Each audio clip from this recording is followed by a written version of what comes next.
40% dos brasileiros têm hipertensão arterial sistêmica, vulgo pressão alta, né?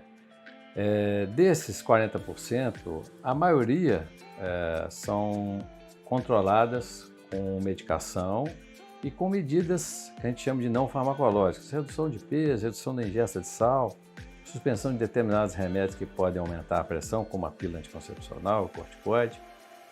Só que existe um pequeno percentual, então de 1 a 3% desses pacientes, que não se consegue controlar a pressão com o uso da medicação, né, chamados de hipertensão arterial refratária a tratamento clínico. Você dá no mínimo 3 tipos de remédios diferentes para baixar a pressão, sempre que um deles é diurético, e o paciente não consegue controlar a pressão.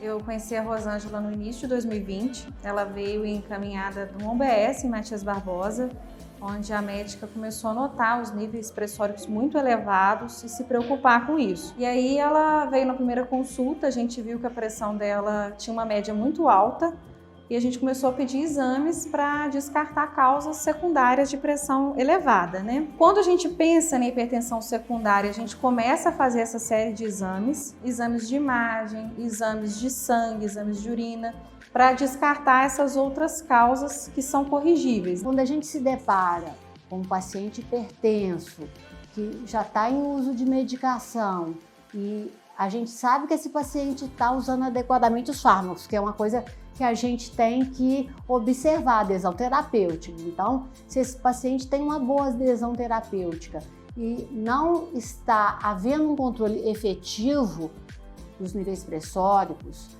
a gente tem que investigar essas causas secundárias de hipertensão. No caso da Rosângela em específico, a gente chegou num diagnóstico de uma alteração na artéria renal. Inicialmente a gente imaginou que fosse uma fibrodisplasia de artéria renal.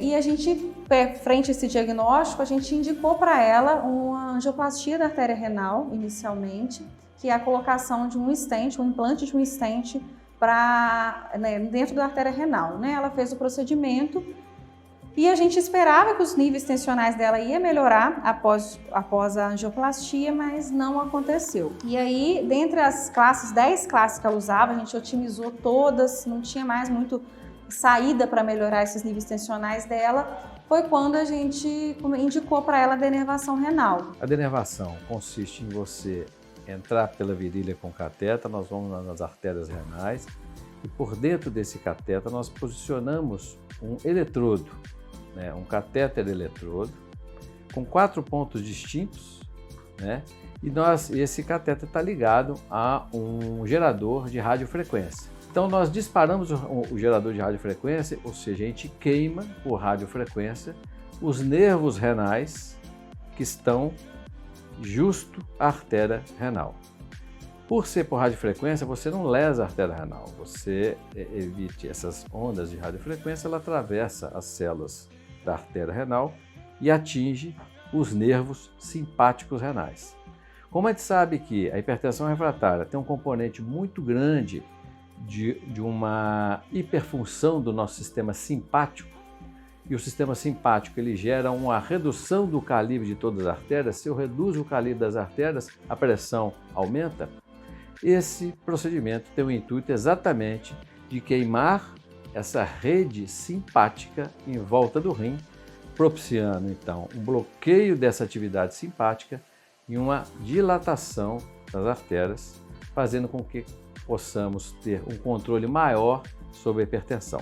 Esse é um procedimento que ainda não está no rol de procedimento da ANS, ou seja, todos os 85 procedimentos feitos no Brasil foram em casos selecionados e por negociação, ou particular, ou por mandado judicial, né? E também não está incorporado no rol de procedimento do SUS, né, que é chamado Conitec. Sim, foi uma força-tarefa dos cardiologistas clínicos, da equipe que cuida da paciente, multidisciplinar, dos cardiologistas intervencionistas.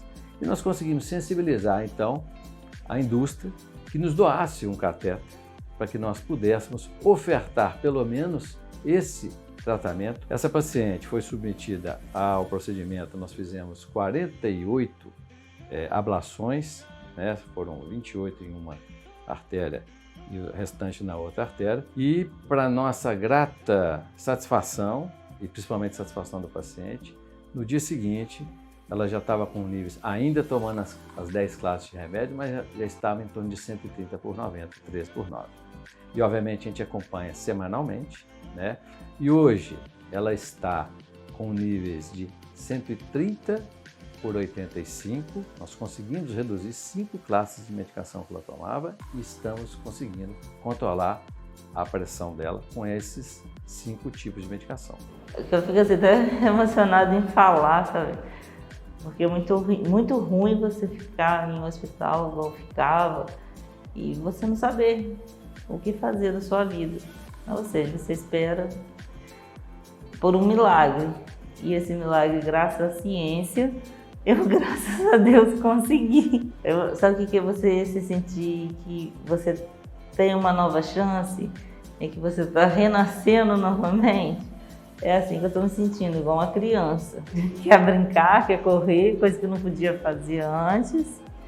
E agora é só mesmo dar continuidade ao tratamento para normalizar os medicamentos e chegar o dia que eu chegar aqui e não ter mais que tomar nenhum.